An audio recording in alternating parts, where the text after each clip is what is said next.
Mostly I'm not going to touch on the analyzers, but the interpretation of the data that is coming out of these. And neonatal hematological values interpretations can be very, very problematic. What are our pediatricians asking for? Basically, they are just asking for three things. Is my baby anemic and jaundice? What is the cause? Is my baby septic? Is he septic or not? Is the baby septic? And if the baby is bleeding, is the baby bleeding due to what? So these are the basic three questions all pathologists and hematologists are being asked every day in and out, and these are emergency questions. You can't wait for 4 days or 5 days. The babies are so dynamic, every hour they change. So it's absolutely important to know and answer these three questions. How do we define anemia? We know that it is a reduction in the normal. I put it in red. You must know who is your population and what is normal in that population. And normal for the concentration of hemoglobin in that age and sex of your patient. Neonatal erythropoiesis is very different from the normal. They have just started making the blood and they have just come into the world. And these erythrocytes which are produced are fundamentally different from those produced by infant and children. So we must understand what are the cells that we are testing. These cells, please remember, have different membrane properties, different hemoglobins, a unique metabolic profile, and a much shorter lifespan. Instead of 120 days, they are 60 to 90 days life. So these cells are very different. How do you interpret these data in the light of these facts? So the problems in neonates are to define the normal hematologic values, which will depend on the gestational age of the baby. Now look at the parameters which are the variables in your neonate.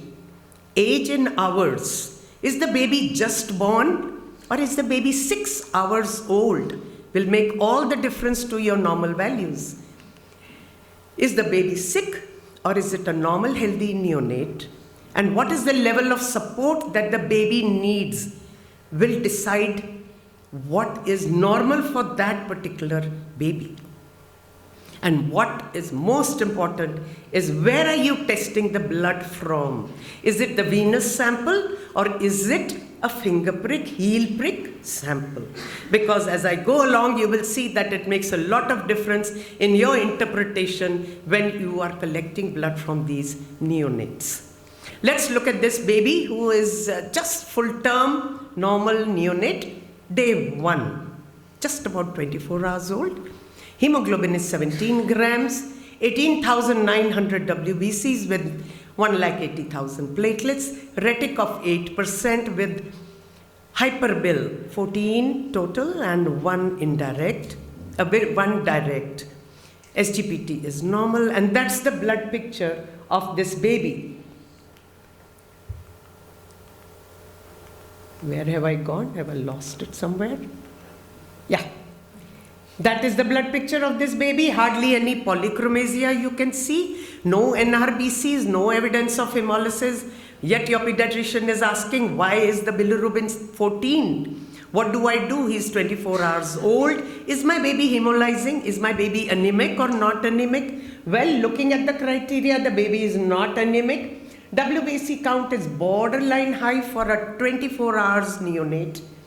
And platelets are normal. Definitely the retic is high. Now the thing is that in children, in neonates, you may have compensated hemolysis. They will maintain their hemoglobin and yet the bilirubin is very high. And what will catch is the polychromasia in your smear or the retic count in these cases.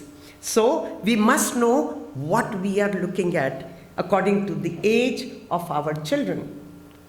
At term, the hemoglobin is about 19. This is what is taken as anemia in the cord blood below this. MCV is always high most of the time in neonates, higher in more premature babies. Hematocrit is similarly very high, but look at the retic count.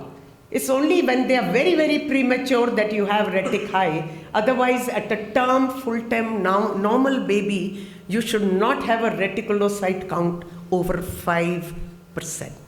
So you have to evaluate your baby according to the days and how old is the baby. Okay, let's see now. He's born, day 1. The retic has come down, it's 3.2. Day 7, it is only 0.5%. Other parameters are also falling, and suddenly, as this 0.5%, by 12 weeks, the baby's hemoglobin has come down. Do we call this baby anemic? No. Now that is the parameters, how we interpret these cases. WBCs, nothing much. They are little on the higher side always. The birth neutrophils are high, but within 7 days, they are equal in babies. That's their normal pattern. Site of sampling, as I just mentioned, is higher in capillary blood. So you must compare your baby. If you want to know whether the baby's hemoglobin is rising or falling, please compare by the same method of sampling. If it's a finger prick method, you always collect on finger prick or heel prick, whatever method you are using, because that much variability may be there in the reading. Warm the site before lancing definitely helps, because these are mostly sick babies. Their peripheral circulation has collapsed, and when you take it from the finger prick, it will definitely be higher. So that's why it's better to warm it to come to the near venous level. And as I said, use the same site for comparison, and on your reports, document the site of sampling in that particular case. Difference in capillary and venous is more seen in very low birth weight babies. And during the first hours, this difference may go up to 3.5 grams of hemoglobin.